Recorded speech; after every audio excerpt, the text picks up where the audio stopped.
The U.S. women are giving us all another case of soccer fever. Man, was this World Cup quarterfinal a fun one today. He'll join forces with the team called Cold Blooded. Get it, like the Kohl Center? Stay tuned for Level 4 of Operation Football Playoffs right here on WISN 12. All set. It's a Festivus miracle for the green and gold. They may be playing for pride at this point, but they put on quite a Broadway show today just outside of New York City.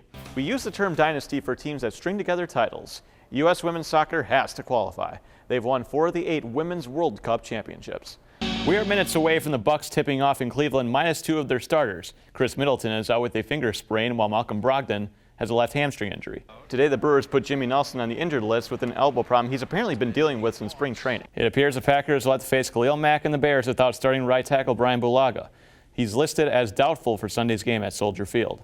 It's a Festivus miracle for the green and gold. They may be playing for pride at this point, but they've put on quite a Broadway show today just outside of New York City.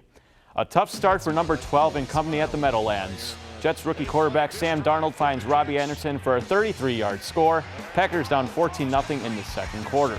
But then Green Bay wakes up.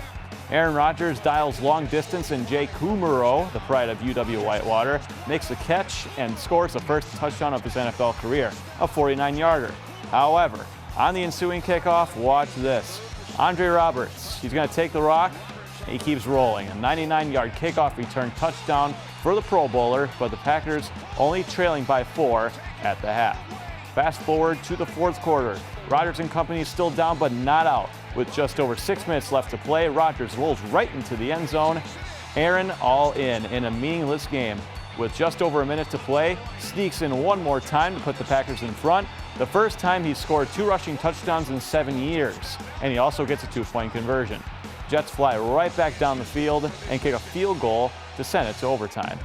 In overtime, the Jets' penalties help the Packers keep their drive alive, and then Rodgers finds his favorite target, Davante Adams, for the walk-off winner. Rodgers threw for more than 400 yards for the 7th time in his career. Christmas comes early for the green and gold. They win in overtime 44-38. The Packers wrap up their season at home next Sunday when they host the Lions at Lambeau Field. The Lions hosting the Vikings at Ford Field today, and check out this pass from Kirk Cousins to Kyle Rudolph right before the half. A 44-yard touchdown, and that's the same end zone 3 years ago when Aaron Rodgers connected with Richard Rodgers on a game-winning Hail Mary. Vikings beat the Lions 27-9 and keep their postseason hopes alive. They can earn a playoff berth with a win at home next Sunday against the Bears. And finally, J.J. Watt and the Texans on the road in Philly, but they were denied the AFC South title and a first-round bye in the playoffs. After the Eagles, Jake Elliott kicks his 35-yard field goal as time expires. Game over, and the defending Super Bowl champions are still in the playoff hunt. We use the term dynasty for teams that string together titles. U.S. women's soccer has to qualify. They've won 4 of the 8 Women's World Cup championships. The final this morning, the Americans and the Dutch, the European champs. And the story of this World Cup has been very much the story of Megan Rapinoe. Penalty kick here, 61 minutes into the match, 1-0 lead. 8 minutes later, the player with UW ties, Rose Lavelle, puts the exclamation point on a championship statement. 2-0. The U.S. rules the women's soccer universe once again. It's been a long journey. 20% of the Brewers were named All-Stars, but as a whole, the Brewers entered the All-Star break as a second-place team. The first half ended with a Jesus Aguilar barrage in Pittsburgh. The big man has struggled so much in the first half, but he dropped 2 long home runs on the Pirates today.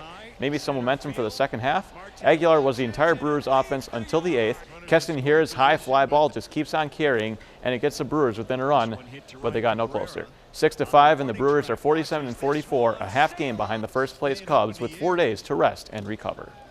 75 games left. The entire country of Honduras had a reason to celebrate the Brewers game today, and this baby-faced youngster is the reason. Mauricio Dubon made his big league debut today. He's the first player born and raised in Honduras to play in the big leagues. His U.S. host family caught a red-eye flight from California to see the game, with a big surprise along the way.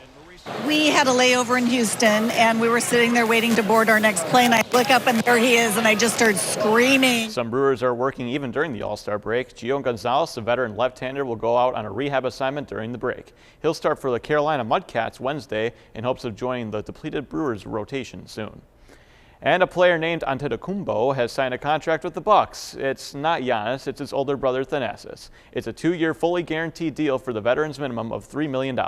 So we'll have the Lopez brothers and the Antetokounmpo brothers on the Bucks roster next season. And that's all for your sports. We'll be right back after this.